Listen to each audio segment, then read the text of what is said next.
भला बुरा कहने के लिए नहीं कह रहा हूं, मैं सिर्फ हकीकत है रहा हूं। परेशानी जिनको होगी उनको होगी, लेकिन तथ्य तो तथ्य ही होते हैं। हमारे देश के एक नेता हिमाचल प्रदेश के दौरे पर गए थे और वहां से आने के बाद उन्होंने खुद ने ये घटना कहीं सुनाई, रिकॉर्ड पर उपलब्ध है।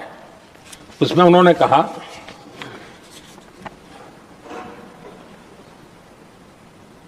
उस नेता ने क्या कहा, मैं उन्हीं के शब्द पढ़ रहा हूं। काफी लंबे समय तक मुझे योजना आयोग से संघर्ष करना पड़ा क्योंकि वे पहाड़ी क्षेत्रों के लिए अलग योजनाएं बनाने को तैयार ही नहीं थे। मैं हिमाचल प्रदेश गई थी, जब मैं वापस आई तो मैंने योजना आयोग में कहा कि हमारे कामदारों को, वर्कर्स को जीप की जरूरत नहीं है, बल्कि खच्चरों की आवश्यकता है ताकि कम से कम उन पर सामान आदि लादा जा सके।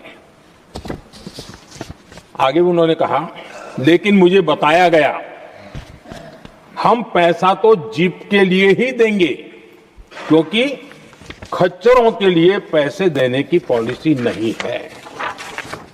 इसी भाषण में आगे वो कहती हैं, अब वहां सड़कें ही नहीं थी। उनका कहने का कारण यह था कि हिमाचल में जहां वो गई और सड़कें ही नहीं थी। अब वहां सड़कें ही नहीं थी तो फिर उस पर जीप का क्या लाभ हो सकता है? जीप लेकर के कौन जाएगा जहां रोड नहीं है? लेकिन उस समय योजना आयोग का जोर था या तो जीप या तो कुछ भी नहीं। आदरणीय सभापति जी, ये भाषण किसी और का नहीं, ये कांग्रेस के वरिष्ठ नेता और तत्कालीन प्रधानमंत्री इंदिरा गांधी का भाषण है।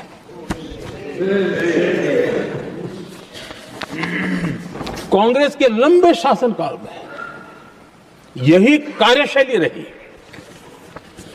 और जिसको इंदिरा जी खुद जानती भी थी कि ये पाप चल रहा है, लेकिन इस कार्य संस्कृति को सुधारने के लिए उन्होंने कोई कदम नहीं उठाया। और इंदिरा गांधी जिस प्लानिंग कमीशन की धज्जियां उड़ा रही थी, उसके जन्मदाता उनके स्वयं के पिताजी थे। कमीशन को बना और इंदिरा जी ने जब कहा, उसके बीच में 2 दशक बीत चुके थे, लेकिन हाल यही था। और 2014 तक सब दुखी थे, सब परेशान थे, सब गलती देख रहे थे, लेकिन सुधार करने की तैयारी नहीं। 2014 के बाद जब आपने हमें मौका और कांग्रेस ने जिस प्रकार से प्लानिंग कमीशन अटकाना, लटकाना, भटकाना वाली कार्यशैली बना दी थी, 2014 में जब हमें मौका मिला तो हमने आकर के काम किया, प्लानिंग कमीशन को खत्म कर दिया और नीति आयोग को। आज नीति आयोग बहुत तेज गति से काम कर रहा है। अब देखिए एस्पिरेशनल डिस्ट्रिक्ट, वो भी एक बड़ा प्रेरक उदाहरण है। और मैं तो देख रहा हूं कि डेवलपिंग कंट्रीज के लिए, विकास के लिए एक मॉडल के रूप में वैश्विक संस्थाएं इसको अनुमोदन दे रही है। ये एस्पिरेशनल डिस्ट्रिक्ट की ये सफलता बनी है। देश के कई जिले ऐसे थे जिसको पिछड़े मान करके छोड़ दिया गया था और वहां करोड़ों लोगों की जो मौलिक जरूरतें थी उसको भी नकार दिया गया था। उनको तो ऐसे ही जीने के लिए मजबूर कर दिया गया था और जो पिछड़े इलाके थे वो और पिछड़े होते गए और बर्बादी आती गई। और हालत तो सरकार में ऐसी थी कि जब किसी को पनिशमेंट ट्रांसफर करनी होती थी, पनिशमेंट पोस्टिंग देना होता तो ऐसे ही जिलों में भेजा जाता था ताकि और खराब करे वो। ये हाल बन गया था, ये वर्कल्चर बन गया था। हमने इस स्थिति को बदला। सबसे पहला आग्रह किया, यंग होनहार अफसरों को लगाया जाएगा और पूरा 3 साल का मौका उसको दिया जाए काम करने का।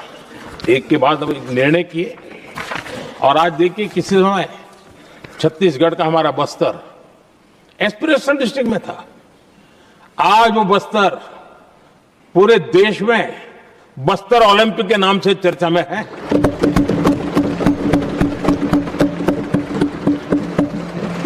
आज विकास की धारा बस्तर के गांव गांव पहुंच रही है। अभी कुछ गांवों में पहली बार बस देखी, पूरे गांव ने उत्सव मनाया बस्तर में। ये परिस्थितियां छोड़ करके गए हुए हैं लोग, और यहां पर पता नहीं किस प्रकार से देश को कहां ले जाना चाहते हैं लोग। आदरणीय सभापति जी, इंप्लीमेंटेशन क्या होता है, ये एस्पिरेशनल डिस्ट्रिक्ट एक बहुत बड़ा शानदार उदाहरण है। ऐसे तो सैकड़ों उदाहरण हैं, लेकिन मैं कहने के लिए इसको उल्लेख कर रहा हूं।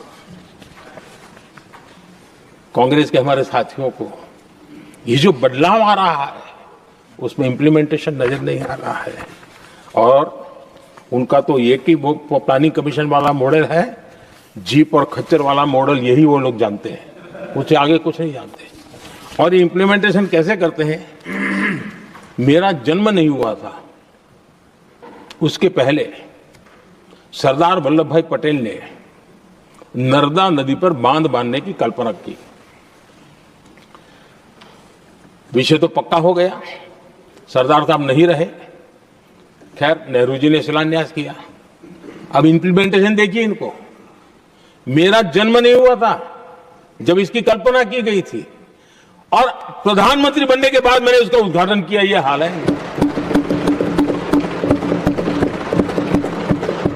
और उनका इंप्लीमेंटेशन देखिए, मुझे मुख्यमंत्री रहते हुए 3 दिन अनशन पर बैठना पड़ा था नर्मदा सरदार सरोवर डैम के लिए, मेरे देश मेरे राज्य के किसानों के लिए। मैंने अपने आप को दांव पर लगा दिया था, तब जाकर के भारत सरकार को झुकना पड़ा, और तब जाकर के सरदार सरोवर डैम के कंस्ट्रक्शन को गति मिली, और यहां मैं पहुंचा तब मुझे उसका उद्घाटन करने का सौभाग्य मिला। और आज कच्छ तक हावड़ा बीएसएफ के लोग जहां बैठते हैं वहां तक नर्मदा का शुद्ध पानी पीने के लिए पहुंच रहा है। इंप्लीमेंटेशन क्या होता है? और यहां पर इंप्लीमेंट किसी ने शब्द पकड़ा दिया, हर एक के मुंह से वही निकल रहा था। हमने कांग्रेस की कार्यशैली को बदलने के लिए जब मैंने देखा कई ऐसे काम थे अटके पड़े हुए, कोई पूछने वाला नहीं थे फाइलों में, और पॉलिटिकल फायदे के लिए अनाउंसमेंट कर दिए, दिए जला दिए, पत्थर लगा दिए, करना कुछ नहीं। आखिरकार मैंने एक टेक्नोलॉजी वाला प्लेटफॉर्म बनाया यहां आकर के, प्रगति के नाम से। ये प्रगति प्लेटफॉर्म का मैं उदाहरण देता हूं, आप हैरान हो जाएंगे। मुझे एग्जैक्ट याद नहीं है, लेकिन शायद हिमाचल में एक ट्रेन उन्होंने पार्लियामेंट में घोषित की थी, शायद ऊना और कोई। मेरे आने तक वो कागज पर भी उसका ड्राइंग नहीं बना था, बताओ, और चुनाव जीतने के लिए वो घोषणा कर दी।